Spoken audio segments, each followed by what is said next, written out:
I was 16, crying in my car, on the most impactful day of my life. I had just done something I had never done in my life. I thanked someone, but not the passerby thanks, or thanking someone for doing what they're paid to do, or something like that. I thanked someone just for the fact that they were in my life. I thank someone for being present in my life and guiding me. On my 6th birthday was the first time I had ever tried to harm myself. And not in a pinch yourself kind of way, but the harm that would lead to not existing. My dad had just left after yelling and possibly hitting me. I've blocked it out. And I had been standing in the bathroom with just a towel over myself during the whole exchange. After that, I turned the shower on to mask what I was about to do next. And that was the first time I saw death as something better than living. A little over 10 years later, I was sitting in my car, alive, at 16, just looking outside the window. And I knew those thoughts would never come back. But instead of that moment being something happy and beautiful, I was scared. Talk about depression is commonplace these days, or at least more commonplace than it has been.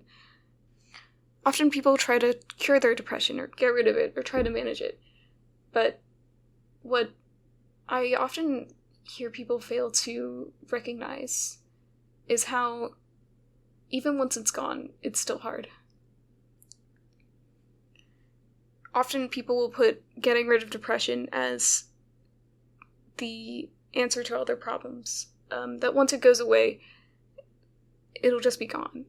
And some people think that it just won't ever get away, and that they'll just have to be managing it their entire lives, which for some, I know that is a reality. For me, there was a point in time where I could link to when I knew that I would never think really depressive thoughts again. But it's been 4 years since then now, and I'm still struggling with, not depression, but with scars that came from having depression for 10 years. And it's something that I've rarely heard anyone talking about, and so that's why I wanted to make this video. But I also wanted to make this video to give my tips for getting through it, or improving your life to where you don't have to think those thoughts anymore. But I can't guarantee that it'll be that way for everyone. I've talked to many people who struggle with depression, and it really is different for everyone. And some people need therapy, some people need medication, and some people, those things won't work. But for me, I was surprised that after I had gone out of my stage of depression, that things still didn't get better. But at the time where my mindset changed and I became more content with my life was still the same as it has been since the 10 years that I had been severely depressed. And I think that was important for me to happen because I was able to see hope, even though for 10 years nothing had changed, nothing had gotten better. In fact, they had gotten worse. But I still was able to change my mindset and get to a healthier mental state. But the problem was that I stopped improving. Once you find a new normal and get more comfortable, it's easier to not feel the desperation to improve yourself more. And I've been feeling that for a while now, and it always comes back in waves.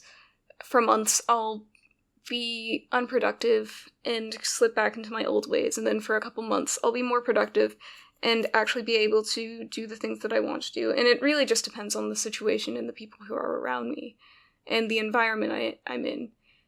That's one thing that I guess I can give you, is that your environment, the people you surround yourselves with, and the people you allow to influence you will heavily affect your mental health and whether you succeed in improving yourself or not. And the reason why I was scared when I was no longer depressed is because I was losing something that was a core part of myself that had been there for 10 years of my life. And you really should not equate your current mental struggles to who you are, but being depressed was such a huge part of my life, and it was a burden for most of my life. And even though I couldn't talk about it with anyone, I saw that as a part of myself, which probably made it harder to get rid of during those 10 years, but it was comfortable to me. The thoughts that are associated with depression was commonplace for me. It's how I thought every day. I would wake up and I'd think about it. I'd wake up in the middle of the night and I'd think about it. I'd walk into a room and I'd think about how to escape life in that situation. It consumed my entire life, and all of a sudden it was gone. And I was so uncomfortable. I was so uncomfortable being happy, genuinely, for the first time. And I was scared because, again, I had the worry that I would just go back to how it used to be. Deep down, I knew I wouldn't, but that fear was always there whenever something made me the slightest bit happy when I was depressed. And I would go on to count the days, weeks, or months in between times when I'd have a really bad mental breakdown. And it's been 4 years now. And I never got to the year mark when I was depressed. I don't think it's coming back. I think for as ever long God allows me to live, I won't ever go back to those thoughts, and I'm happy about that. But it's still uncomfortable. I was talking about this with one of my friends who is still actively going through depression, and we were talking about why we seek out stories that remind us of such awful times in our lives, and what we settled on was it's because it's comforting. It's comforting to remember that because it was a part of me at some point. It reminds me of my old self, no matter how messed up they were, no matter how sad and depressing they were. It's someone who I still miss. I don't know. I still don't know why I want to go back there. I've brought this up to a couple of my friends when I've talked about it, but it's so weird, because I know better than anyone how much I suffered during that time, yet I still want to go back. It's been 4 years now, and I still think it's not that way sometimes. I still have some of the mindsets that idolized death in that way. I still make jokes about it, even though I know that I don't think that way anymore. And my friends know that about me too. I'm way more of an optimist than I was before. But when I talk with my friends, sometimes I'll slip back into joking about being depressed or wanting to die sooner. And then my friends will remind me that I don't actually think that way. Not anymore. And it's just really weird to have that dissonance. And it's been 4 years. It's been 4 years since I've really gotten over it, but I haven't. And the bad habits that I had from being depressed for 10 years, I still have.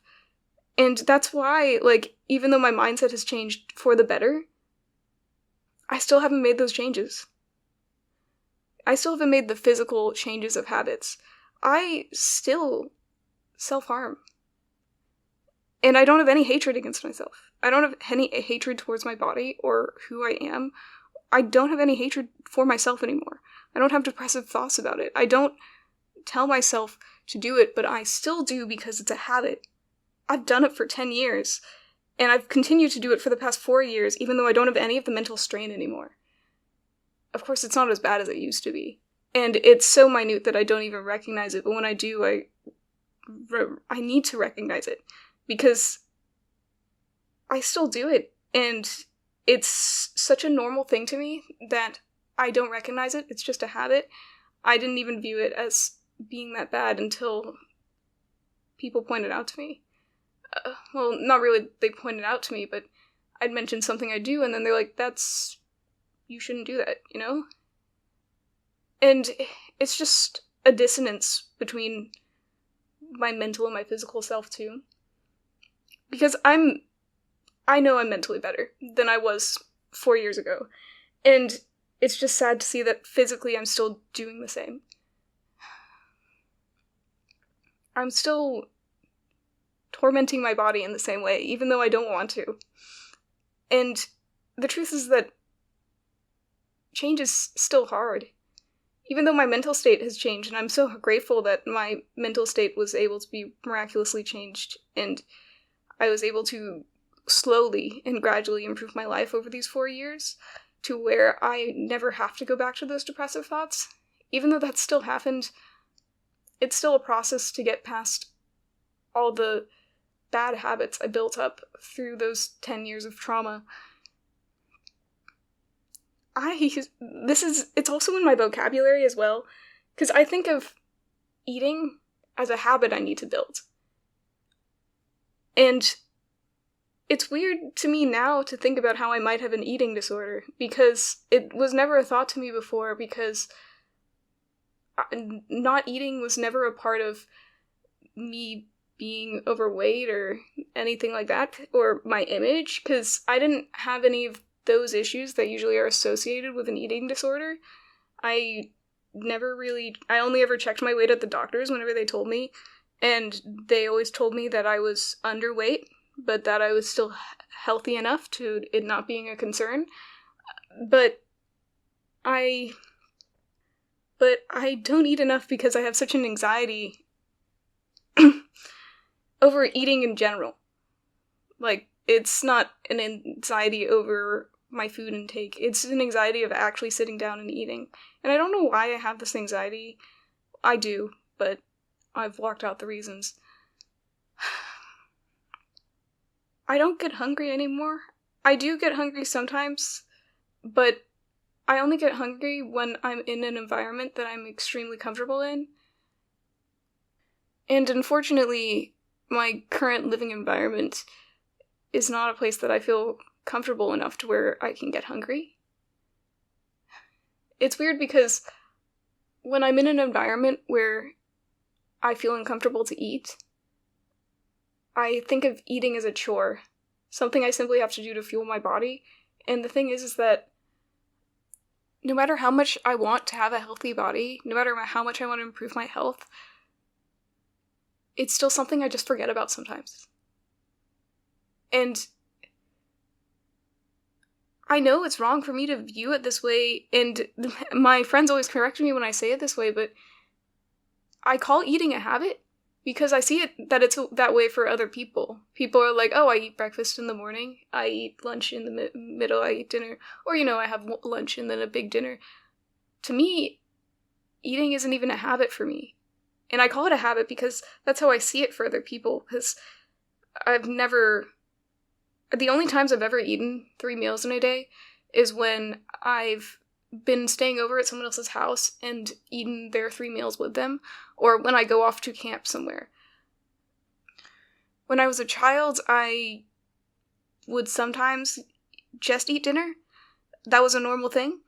And it wasn't of lack of funds, it wasn't of lack of food in the house, it was because I saw eating as a nuisance, and I actively prevented myself from eating because I thought it was difficult for me mentally to do, and it was difficult for me because I also used it as a punishment, even though I didn't care about eating that much in general. But I used it as a way to harm myself because I was still depressed at the time. My mental state has changed, but I have physically not changed. My life is better, but I still have those habits that have been ingrained in me for 10 years. It's been 4 years. It's crazy for me to think about that. It's been 4 years since I've had a depressive mental crisis, and I can't even eat 3 meals a day. I don't even have a habit of eating. I still see eating as a habit because it's still something that I see as something I don't have. And it's other things too, but that's the main one that I ask my friends. Now that I've close people around me, I ask them to please remind me to eat. Yesterday I ate 2 celery sticks right before bed because my boyfriend told me to. He told me to just get something in my body because I hadn't eaten anything of substance the entire day, and all I could force myself to eat was just 2 celery sticks. I want to eat more. In fact, I should probably get food after I record this, but again, I don't know why. I know I should do it, but I don't. It's very sad. I have everything that I need to make food. There's no one physically in the way of me trying to make food, and there is no con. It's just something I don't see as important, and it's something I put off. And the thing that I said before is, like, I may have to, like, talk to a doctor about this or something, which I probably should, honestly. But it's so weird for me to think that I might have an eating disorder, because most of the time eating disorders are associated with people who have a really wanting a certain self-image, which I have never wanted. Like, everyone's depression is differently, as I said, but I never cared about being thin. I never cared about weighing less. And I never cared about how society viewed me in that way. I never did. I can't remember, like, even as far as young I've been, it's just never been on my mind, and I always associated eating disorders with that. So it's weird for me to think that this could be one. I'm not doing it to harm my body anymore. I just genuinely forget about it. It's awful. This wasn't what I was expecting to talk about in this video. I don't know what I was expecting to talk about in this video, but I just really wanted to talk about how habits... I guess the most obvious one to me is the fact that I still don't eat normally, and it's been 4 years. That one's just the most one that I'm really struggling right now, and the one that I'm trying to deal with the most. But it's trickled into other aspects of my life too. And it's awful because I know it's from those depressive thoughts. When I ask myself why I don't eat, why I still don't eat 3-course meals a day, why I still don't eat at least 2 meals a day, I know the answer. But the answer isn't a part of me. The answer is a part of me from like 4 years ago. Me from even further back. Me from when I was a child and eating was scary. I'm a completely different person than I was years ago, obviously, but I still have remnants of that other person in me. If you view it as your old self being a different person from you, that old person is who I'm comfortable with. And that's why I still haven't been eating as much. I'm now battling the things that I'm more comfortable with from my depression. The mental anguish that my depression caused is all gone now. I rarely have those thoughts. They do pop up every once in a while, but I'm always really quick to dismiss them because it's been so long since I've actually felt those thoughts. But the physical habits that were built up because of my depression aren't gone yet. And I think I seek out media, I seek out stories that still mimic how my life was like in depression to understand why I'm still like this. And also to remind me to never go back there. Because I still see it in a positive light. I still see how I lived in a positive life back then, even though I know it was absolutely awful. And I still sometimes think that I'll go back to that, and I won't. And I know that I won't. Of course, I have all my life to go back, but I don't think I will. But anyway, I think that's all I have to say on it. I feel like I just ranted about the same thing over and over. I guess basically what I'm saying is that even if you are able to deal with the mental aspect of depression, it doesn't mean that the struggles that you gained from being mentally depressed will go away. And that's something that I thought would just come with it. I thought that after my depression cleared, I would magically be hungry again. I would magically be able to feel things again. I would magically be able to go to the doctor when I'm hurt again. I would magically be able to tell people when I'm not okay. But I've had to actively change those things, and I'm still having to actively change the things that were very unhealthy for me to do during my depression. And it's been hard. And it's also been hard because I don't have the negative thoughts associated with it. So there's just so much disconnect there. I don't hate my body anymore, but I still torment it.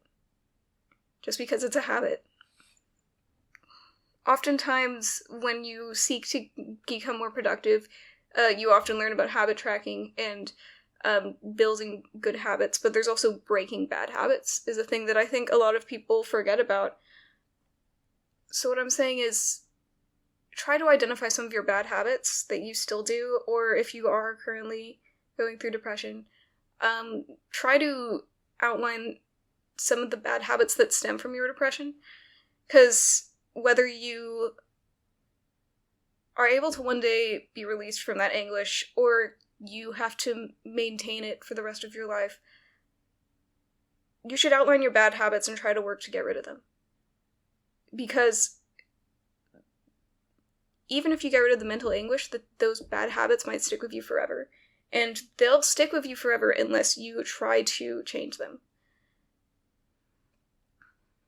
And I'm sort of making this video to remind myself to also keep trying to get rid of those bad habits, because even after the mental anguish is gone, the battle still isn't won.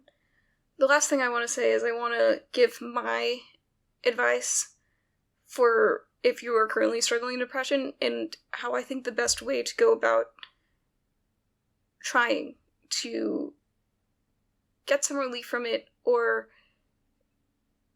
I don't know, this is just my advice. A big part of why I think that I stayed in depression for so long is because I didn't have anyone to talk to about it.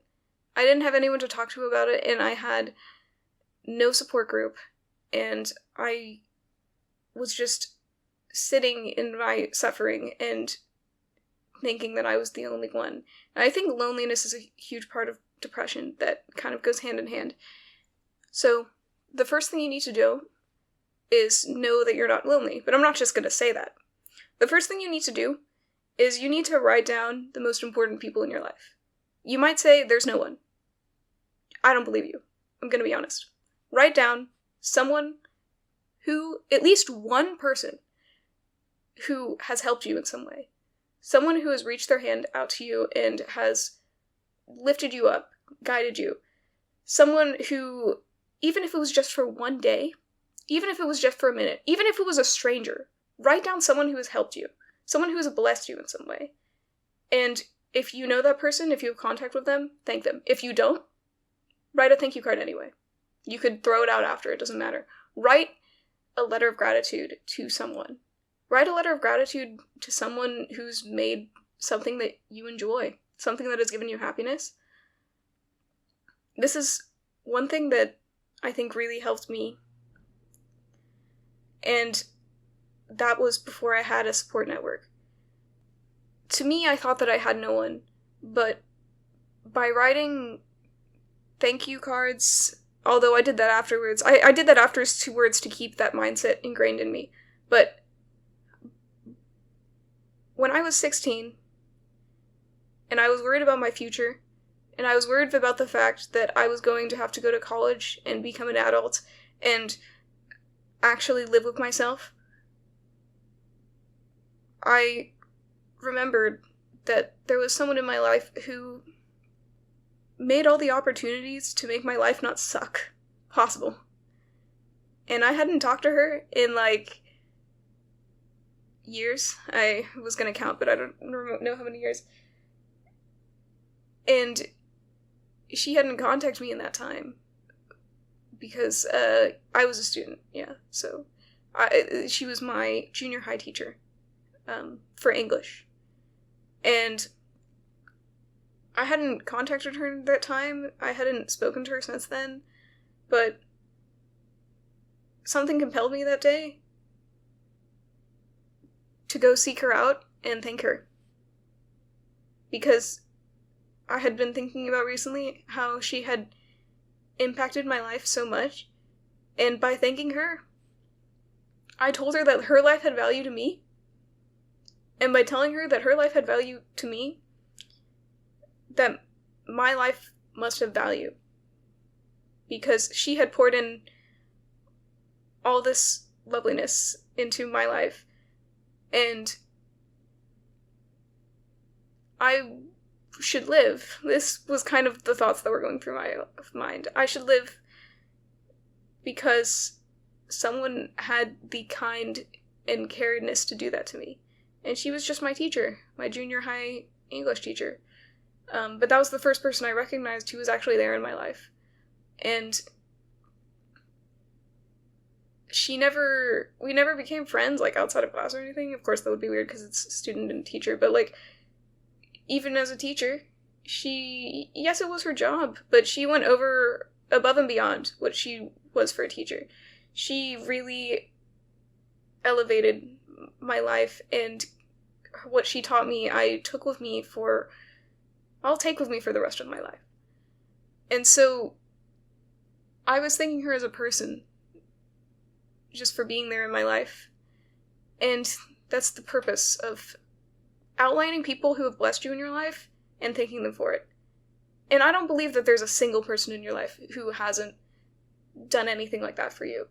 It may be very different from my situation, but depression will tell you there's no one. Depression will tell you that you're alone, but you're not. Hopefully you're not. I say hopefully. I don't know your situation personally. But that's one thing I realized then, is that my mindset told me there was no one that cared for me. My mindset told me that there was no one who would reach out to me. But when I walked in there and told her thank you, she gave me a hug.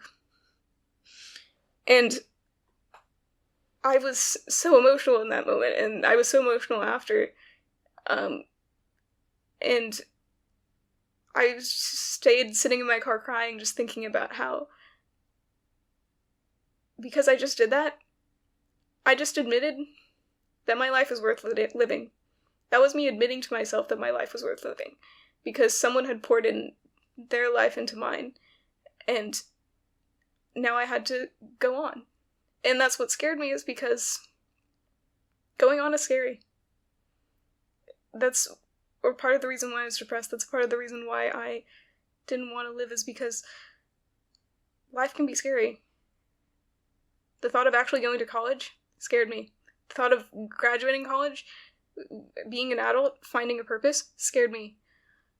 The thought of not being able to give up and leave this world at any hint of a mistake scared me. But here I am, and it's not that bad. It's not that scary. But I'm still suffering from it. That was the point of this video, but I'm way better than I was before. And I'm never going back. The next step 1, is write a letter and analyze the people who are important in your life, even if you aren't that close to them. I don't know that much about my junior high English teacher, but I know that she cared for me. So outline these people, outline a person who, like, gave you a cent, like, one day, when you were down a cent at a store or something.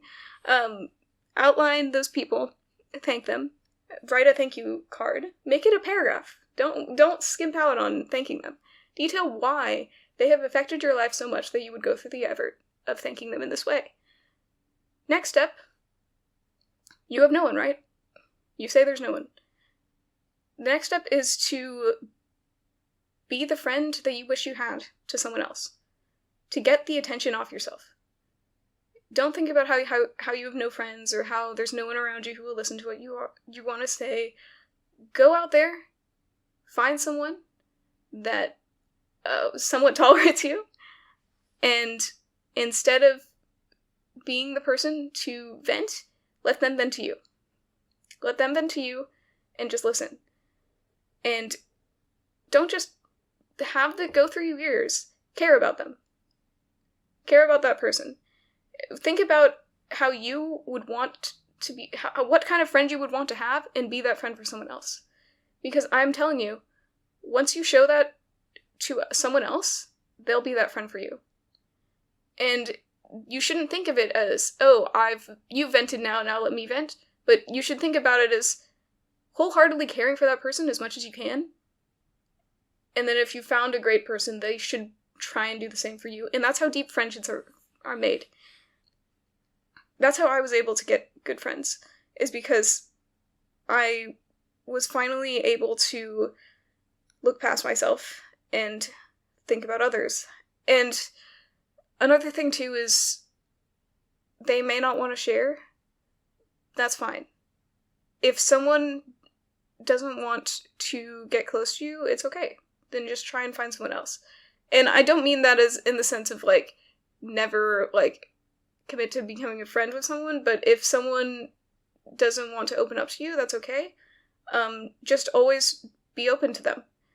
I had a friend for years who I would be open to them, and my other friend would be open to them, and me and my other friend were open to each other. And then one day that person opened up to us, and it was years after trying to become friends with them, and then we all had a deeper relationship with one another. But the purpose is just to put yourself out there. You don't have to be open at first. If you don't feel open enough to share, if you don't trust them yet, that's okay. Just be open. Share a little bit about yourself, but not, there's a whole thing of oversharing. Have them vent to you. Ask them how their day is going. Show genuine interest in them as a person. Most people will show genuine interest in you as a result. And then you should have a relationship that's built on genuine interest of just the other person. From there, tell your story. Don't ask them to fix it. Don't ask them for help. Well, you would ask them for help, but don't expect them to fix your life. Just vent. Don't expect them to have the reactions you want. Don't get mad at them for not being too sympathetic or being too sympathetic, or let them react however they want to react. Be open. You can be open little by little, but it gets easier. Your story gets easier the more you tell it. I'm only able to tell some of these really hard things about myself now because I've repeated it to other people several times and it's become less scary to talk about. Because that's one thing, like, when I was going through my depression, I didn't tell anyone about it. I could barely tell people that I wasn't okay. Because of that, I think that I really stunted getting better. You need to be vulnerable with some people, and that it takes a lot of trust. It takes a lot of courage to be vulnerable with someone. You can be just as vulnerable. You can start with just saying, I had a bad day today. Or, I haven't been feeling good the past few weeks. And then you can build up to some other things. It all takes time. This takes a lot of time. It's not a quick process to build a deep friendship. But I promise you that the more you tell your story, the more you'll heal. And the more you tell your story to people who genuinely care about you, who you have heard their story and genuinely care about, the more you'll start to feel more comfortable in your own skin and more comfortable in a community. And my last, step 3, if I'm putting this into steps. Step 1, thank someone. Step 2, care for someone. Step 3, I don't know what step 3 is. I'm thinking about it right now. Step 3 is repeat. Thank someone, care for someone, repeat. Thank someone, care someone, repeat. Yeah, I think repeat is a good step 3. You have to continue to do this. Something that I've been bad at. And then once you hopefully get past the more mental anguish that is released from by doing those 3 things, then you just have to deal with getting rid of the bad habits. Which I'm still working on. But those are my 3 steps to hopefully improving your situation and improving the depressive thoughts. I was never clinically diagnosed with depression, by the way, because, like I said, I never told anyone about it. I was only able to tell doctors and counselors about it after the fact. I went into the session telling them that I had been depressed, or how I had said it, depressed for 10 years, and I've had self-ending thoughts during the entire time. But I was never diagnosed, and I don't think I have depression now, so if that's important to you.